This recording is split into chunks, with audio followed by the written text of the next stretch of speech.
li waral sunu toogaay bi macha allah ñëpp xam nañ ko du leen lu ñu naatable Thiès Est yëpp ñu ngi fi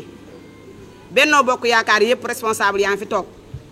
ba ci waa réew mi am nañu fi toog ndax dañoo bokk benn objectif bi li ko mooy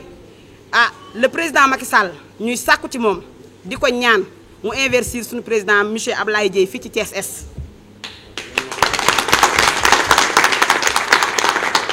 ndax loolu daf ñoo ñor président Ablaye Dieye dañu bëgg le président Macky Sall investir ko fii ci Thiès Est bu amul benn lam-laamee Thiès Est yëpp d'accord nañ kàngam yi fi nekk responsable yi fi ñëpp d'accord nañ gëm nañ nangu nañ xam nañ ni président Ablaye Dieye moo fi ne li tax mu nekk fi président Ablaye Dieye moo ñu taxaw ci boor bu ne dama ne saa bu ñu jaaxlee président Ablaye Dieye la ñuy xalaat ci yar gi ci teggin gi ci am diine gi macha allah ci social gi ñëw taxawuñu comme nag moom bu ñu jaaxlee moom la ñuy gis wax dëgg yàlla buñ sañoon ñu tegal ñu ko sunu maire bii nga xam ne néew ma liggéeyuñu woon de waaye macha allah fi mu toll nii moom zéro te nag changement dafa jot te ñun dañoo bëgg a changer te comme que dañoo bëgg a changer nag am nañ ku ñu taxawu ku sa dëkk tëgg doo wàllu yaani président Ablaye Dieye la ñu bëgg le président Macky Sall investir ko fii ci Thiès Est loolu la ñu soxla. li tax ñu soxla ko mooy ci santé laay njëkk a jublu ndax ci laay yëngu macha allah li ma ci xam bari na président Ablaye Dieye ci santé macha allah képp koo xam ne sa bët xonk na muy poste de santé yi hôpitaux yi case de santé yi ci case yi ci village yi sax dañ naan président Ablaye Dieye la ñuy woo ndax moo ci gaaw Ablaye ci masque yi ci pandémie bi ku ne gis na ko Ablaye ci gants yi Ablaye ci gel yi Ablaye ci médicaments yi toogul benn yoon ba ci parking bi nga xam ne moo nekk buntu hôpital régional nga xam ne kenn inauguré gu ko président Ablaye Dieye moo ko fa def ñu bëri xamuñu ko tey ma wax leen ko président Ablaye Dieye moo ko fa def président Ablaye Dieye moo ñu tàggaleeg hôpital régional buntu bi fees dell ba nga xam ne kenn du am foo jaar ndax oto moo ñu tàggaleeg embouteillage bi am foofu macha allah ku ne gis na loolu ki amul laam-laamee kon kooku defe naa ne ci wàllu santé bi pour ma wax leen loolu rek poste de santé yi nga xam ne nag defar na leen biir Thiès kenn du ko nattable ay poste de santé yu baree bari yoo xamante ni boo duggee biir Thiès boo ko xoolee da ngay xam ne am na changement président Ablaye Dieye moo fa jaar bu ñu jógee ci loolu dem ci famille bu ma waxee famille tàcc leen seen bopp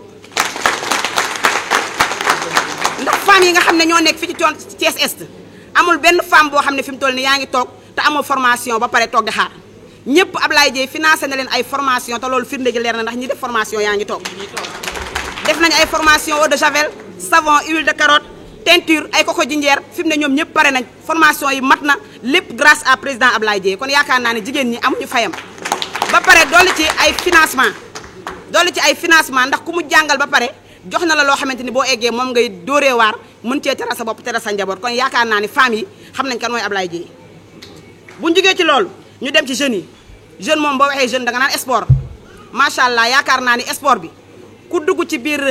ASC yi xam ne ñoom ñëpp xam nañ président Ablaye Dieye ndax lépp lu mu fa war a def ci lu baax mu ngi ko fay def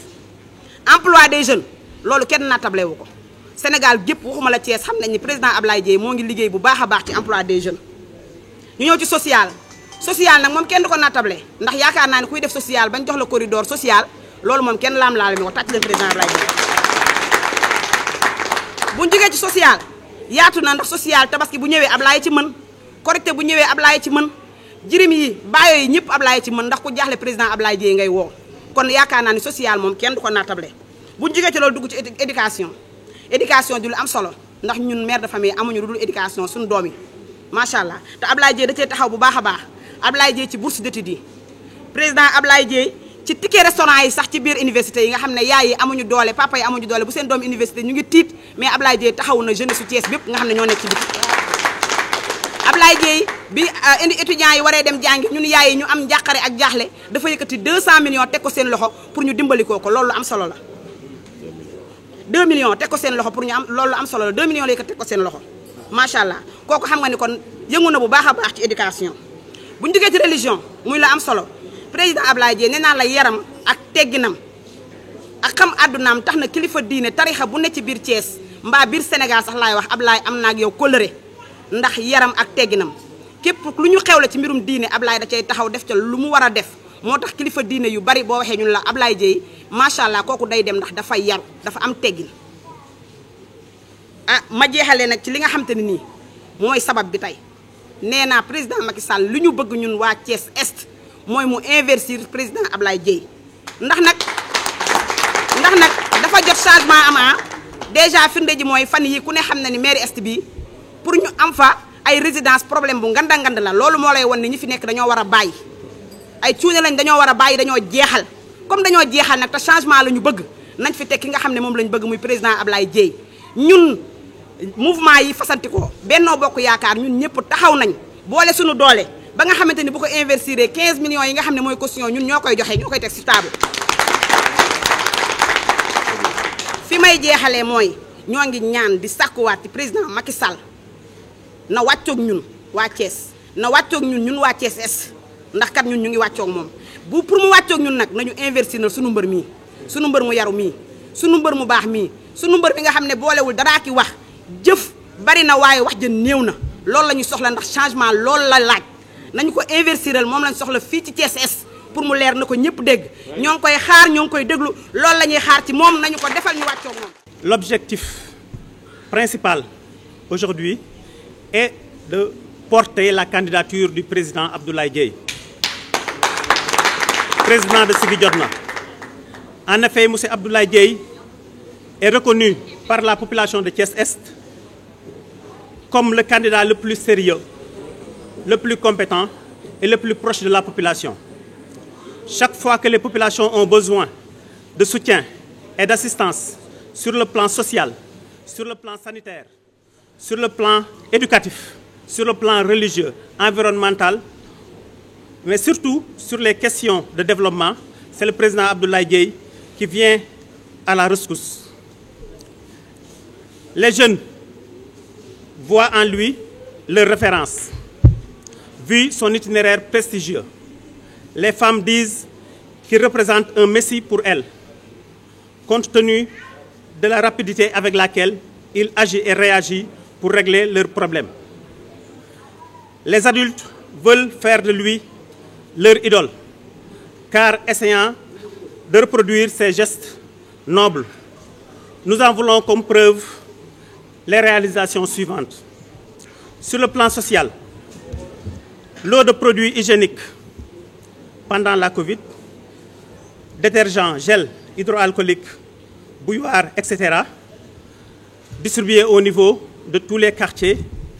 ou généralement les plus grands quartiers de Thiès-Est. Tournés dans la ville et dans les départements de Touba Gueye, Dara, Serigne Souleymane Seck, Thiénaba, Tivaouane pour les denrées de première nécessité. Sur le plan de la santé, Madame Camara l'a dit, aide financière au poste de santé de Cité Niakh, produits hygiéniques au poste de santé de Cité Lamy, réalisation d'un parking extérieur moderne au niveau de l'hôpital Ahmadou Sakhir Ndiéguène de Thiès. Sur le plan sportif, réalisation du pavage du terrain de basket de l'US Rail, parrainage de SNEPS Excellence, appui à Handicap Sport, une équipe de basket de Thiès qui est composée donc d'handicapés. Sur le plan du cadre de vie, investissement humain, avenue Aïnina Fall. Deuxième journée de nettoiement au niveau des avenues Aïnina Fall, Moussanté, Kermam Elhadj et Malamine Senghor. Appui financier à la fondation Thiès Solidarité.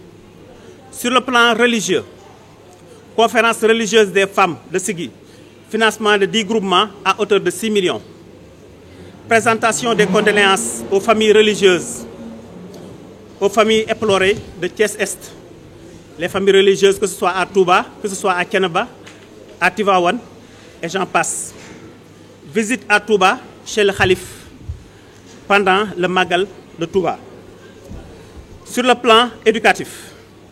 Madame Camara l'a déjà répété, 2 millions remis comme subvention aux étudiants thiessois. 500 kits scolaires à la veille de l'ouverture des classes remis aux élèves de Thiès. 5000 tickets de restaurant remis aux étudiants, dont d'une imprimante à l'école Iba Katiba. Enveloppe financière au CM R100, à l'école Aïnina Fall et à l'école Kabassal de R100. C'est pour toutes ces raisons que toute la population de Thiès-Est, les jeunes, les adultes, les femmes, les religieux, les professionnels, les sportifs à travers le mouvement associatif, sous la coupole des mouvements de soutien au président Abdoulaye Dièye, dont les présidents sont ici présents, sont unis comme un seul homme pour réclamer la candidature du président Abdoulaye Dièye de Siggi Jotna. Nous demandons solennellement au président de la République, son Excellence Macky Sall, de bien vouloir examiner avec diligence et bienveillance cette demande sociale à laquelle tient la population de Thiès-Est. Derrière le président de la République, Macky Sall, dans la coalition Benno Bokk Yakaar, pour la candidature et la victoire du président Abdoulaye Dièye au soir du 23 janvier 2022. Signer les mouvements de soutien, Thila Bokk, Adat STE, Ajad, ainsi que les autres mouvements comme les Linguère et autres. En effet, nous avons considéré que tout homme politique a besoin de soutien pour mieux promouvoir son programme, ses ambitions et élargir son parti ou mouvement afin de s'imposer sur le terrain politique. C'est ainsi que nous sommes arrivés à la conclusion que tout ce qui est juste et raisonnable doit plaider pour que M. Abdoulaye Dièye, président du mouvement Siggi Jotna, fasse partie des instances de décision locales pour abréger la souffrance des Thiessois. Le mouvement And Jappalé Abdoulaye Dièye, communément appelé AJAD, est ainsi mis sur les fonds baptismaux pour être exclusivement au service du président Abdoulaye Dièye de Siggi Jotna. Sa mission est claire et précise: promouvoir la vision du président Abdoulaye Dièye. Mesdames, Messieurs, il est temps de tenir un langage de vérité. À chaque élection locale, certains hommes politiques vantent le programme, annoncent une politique de développement. Ces douces paroles n'ont rien à voir avec leurs actes une fois élus. Au lieu qu'ils deviennent la solution, ils sont hélas devenus le problème. Ils détruisent l'existant, ignorent l'environnement, spolient le foncier, mettant en concurrence les citoyens et imposent une gestion monopolistique et opaque. Beaucoup, en fin de compte, se demandent à quoi bon voter. En effet, Thiès devrait longtemps dépasser la situation de précarité dans laquelle elle se débat. Aujourd'hui, le leader du mouvement Siggi Jotna, M. Abdoulaye Dièye, est la seule et unique alternative pour sortir Thiès et les Thiessois de cette pétaudière. Ne nous laissons pas abuser. Rappelons que la seule politique qui vaille n'est pas celle des paroles douces et des sourires, mais celle qui place l'humain d'abord. Ajad est ainsi mis sur les fonds baptismaux pour accompagner à tout point de vue notre frère Abdoulaye Dièye dans le combat qu'il mène pour le développement de Thiès et l'épanouissement des Thiessois. Présentement, nous sommes dans un contexte de pré-campagne sous-tendu par la révision exceptionnelle des listes électorales en vue des locales de janvier 2020. Et là, je me permettrai, 2022, excusez-moi, et là, je me permettrai d'ouvrir une petite parenthèse concernant la production des certificats de résidence. Apparemment, on assiste à un sabotage systématique de la part du maire Pape Bassirou Diop concernant l'émission des certificats de résidence. Et nous tenons ici à le dénoncer. Donc, maintenant, il faut que nous sachions que le mouvement Siggi Jotna de Abdoulaye Dièye est membre de la coalition Benno Bokk Yakaar dirigée par son Excellence le président Macky Sall, qui devrait choisir les têtes de liste pour les élections municipales et départementales au niveau de Thiès. Mais nous, AJAD, estimons que la logique politique, le bon sens politique voudrait que le choix des têtes de liste émane de la population. Parce qu'encore une fois, ce sont des consultations locales et il appartient à la population de choisir son candidat. C'est ça la réalité. Cependant, pour nous, AJADistes, le choix des têtes de liste ne se posera aucunement pas de problème. Quel que soit le schéma qui se dessinera, notre choix, M. Abdoulaye Dièye, président du mouvement Siggi Jotna, sera tête de liste car nous allons le lui imposer. Il n'a jamais cessé, M. Abdoulaye Dièye n'a jamais cessé d'envoyer l'ascenseur social à la population thiessoise. Bon, et là, il nous appartient, nous, qui sommes la population, de lui rendre l'ascenseur électoral. Donc, à partir de maintenant, nous sommes engagés pour les élections locales de janvier 2022 de mener une campagne de levée de fonds pour participer, sinon pour payer la caution de notre candidat qui n'est ni plus ni moins que M. Abdoulaye Dièye. waa jar nañu ñaan ko mu toppal ñu Abdoulaye Dièye comme que dañ ne rang bi jub te moom mooy ki nga xam ne mooy kilifa gi moom mooy taxawal comme moom mooy taxawal nag ñun pare nañu sunu candidat sunu mbër président Abdoulaye Dièye la à aucun cas léegi nag loolu moo tax ñun ñuy sàkku ci moom ñu sampal ñu président Abdoulaye Dièye li tax nag président Abdoulaye Dièye moom ñun ñoo ko njëkk a sàkku moom sàkku ko de ñun ñoo xam ne moom mooy sunu njariñ moom moo ñuy satisfaire moom moo taxawaay bi maire war a taxaw fii ci Thiès Est loolu moo tax ñun ñu taxaw dëggal suñu bopp ne président Macky Sall nañu sampal Abdoulaye Dièye jaral nañu ñu boole suñu doole boole suñu xaalis caution bi nee naa la bu doon 20 millions tamit ñun dinañ ko cautionner président Abdoulaye Dièye ndax jaral nañu ñun président Abdoulaye Dièye lu mu wax rek ñu ngi ci moom ñu ngi ci ginnaawam ndax mooy suñu kilifa bu boobaa lépp lu mu décidé rek ñun ñu ànd ceeg moom ndax ñun moom la ñu gëm moom la ñu wóolu moom la ñu bëgg lu mu wax rek ànd nañ ceeg moom. bu ñu commencé bindu ci liste yi la production des certificats de résidence amul benn problème il suffit nga dem au niveau des mairies pour l'avoir mais depuis un certain moment il paraît que c'est la réalité. Pape Diop a fait une descente au niveau de la commission Thiès Est et c'est le lendemain qu'on a commencé à avoir des difficultés. Maintenant pour nga am certificat de résidence il faut faire un parcours de combattant, aller au niveau des chefs de quartier pour avoir, n'est-ce pas, l'attestation, ensuite aller à la mairie. Et foofu c'est pas évident nga am le certificat de résidence. Donc foofu ñu gis que ni y a une intention vraiment caractérisée du maire à saboter, n'est-ce pas, la délivrance des certificats de résidence. Mais on l'a vécu et on continue à le vivre. Loolu dañ ko dund te ñu ngi ko continuer n'est-ce pas di ko dund suñu militant mënuñu inscrire parce que pour ñu am certificat de résidence c'est tout un problème. Au niveau de la mairie de Thiès Est depuis la semaine passée bi ñu defee bilan bi on était à 1000 et quelques. C'était la semaine passée on était à 1000 et quelques donc foofu mën nañu wax ni inscription yi mi ngi dox ëpp nañ 1000 actuellement ni peut-être su ma doon xayma peut-être mën nañu àgg 1200 à 1300 ci inscription pour à partir de cette semaine-là donc foofu mën naa wax ni mi ngi doon dox mais comme li Cheikh wax à partir semaine passée monsieur le maire dafa ñëw xam naa ba mu ñëwee xool rythme bi ni muy doxee mu xool aussi par rapport ak les gens ni ñuy travailler surtout ñi nga xam ni peut-être xalaat na ne ñii ñooy ñi ànd ak Abdoulaye Dièye ba tax ba mu demee ci mairie ba mu joxe des instructions fermes pour que résidence yi bañ a génn parce que xam na ni peut-être résidence yi génn ñi ci ëpp peut-être ñu favorable au président Abdoulaye Dièye la donc loolu moo tax xëy na mu ne nañ bloquer résidence yi parce que xëy na bu xalaatoon ni moom xëy na am na ñi nga xam ne ñoo ko nekkal foofu wala am na ñi nga xam ne ay ñuy inscrire la te ñu ko favorable la xëy na du arrêter certificat de résidence yi donc là ñi ngi def appel au préfet di ko wax ni mu xoolaat li xew foofu pour que certificat de résidence yi mu nekk loo xam ne dafay yomb ci population parce que maire bi moomu ko maire bi moomu ko keneen moomu ko officier d'état civil moomu ko mais les populations ñoom moom certificat de résidence yi te ñoom lañ ko war a jox pour ñu ñëw inscrire massivement parce que loolu moo war a doon